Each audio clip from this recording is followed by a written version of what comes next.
I'm breaking into your regularly scheduled Facebook routine to talk to you about what we firmly believe is an existential threat to the United States as we know it.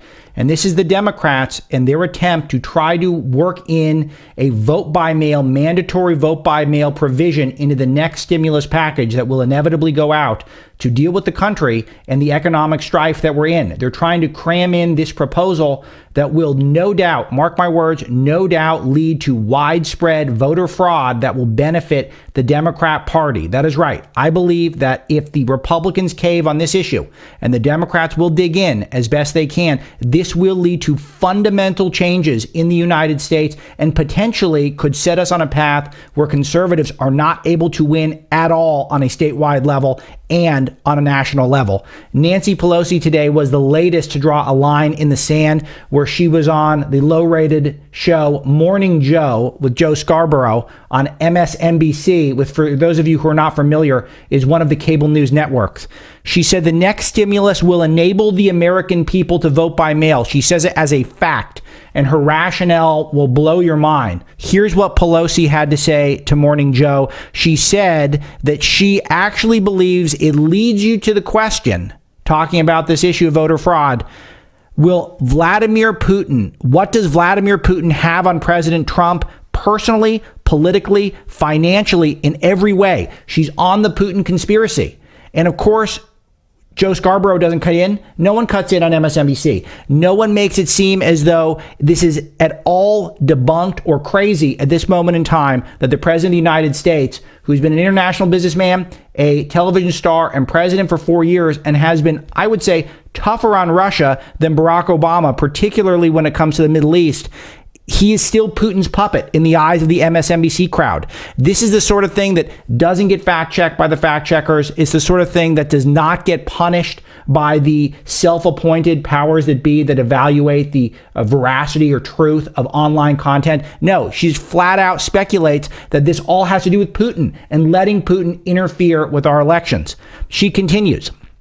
No matter what the president says, it cannot be denied, but it takes us to the next step. They also told us 24/7, the Russians are still at work trying to undermine our elections. Again, the Russians, she keeps pushing this conspiracy.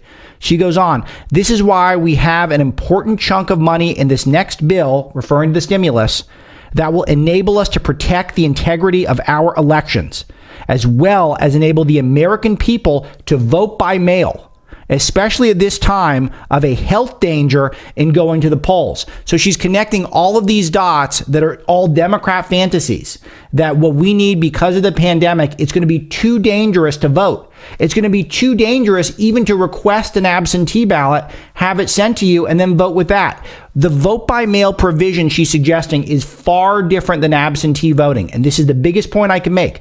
Absentee voting, though, again, not a perfect thing, is something that we allow for people who request it, who initiate, who ask for a ballot and can demonstrate that it can go to their address, to their actual place where they live. What the Democrats are pushing is that you willy-nilly send out ballots to anyone who may or may not be qualified, who might be on a voter roll. This will include the dead. Yes, the dead will get sent ballots. This will include people who are ineligible. They will get ballots. This will never come anywhere close to having voter ID or any level of scrutiny over who is getting the ballot.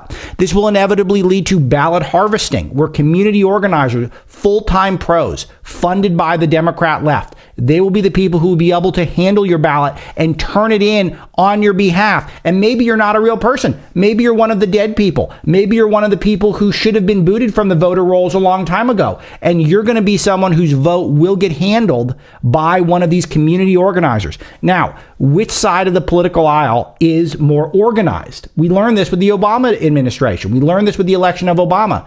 I was no friend of John McCain. I'm not a fan of his. But who do you think was more qualified to become president when Barack Obama kicked his butt? Of course it was McCain. Why did Obama win by so much? Because he was a community organizer. He understood the power of getting people motivated, out the door, and ready to vote. The left is so good at this, and we cannot underestimate it. And Pelosi is drawing her line in the sand that there will be no more funds for Americans who are suffering because governments, and now increasingly Democrat governments, are telling them they're not allowed to work. These people who need something to stay afloat for a little while longer until the country can get back on their feet, Pelosi will hold that up at this point unless the Republicans give in to her demands to have mandatory ballots sent out all across the country so that the Democrats can, and here's the key phrase, cheat by mail. That's what they are trying to do. They're trying to cheat by mail. It's not about voting. This is about cheating. This is about giving the Democrats the opportunity to rig our elections. And after years and years and years of lies and hysteria about Putin and the Russians and them trying to rig the election, this right here is a threat to the integrity of our elections. This will get manipulated, and this is why there's only one party who's pushing for this, because they know it benefits them. They know they will be able to exploit weaknesses in our already kind of wishy-washy voter system in some ways. This is a huge threat, and this is where we must get involved. Breitbart Nation needs to mobilize right now and get very aware on this issue. And we're thrilled that when we put this story out yesterday, or it was yesterday evening, 64,000 comments on Breitbart across our platforms. That's what I'm talking about. That gets us fired up because we know this is a big deal.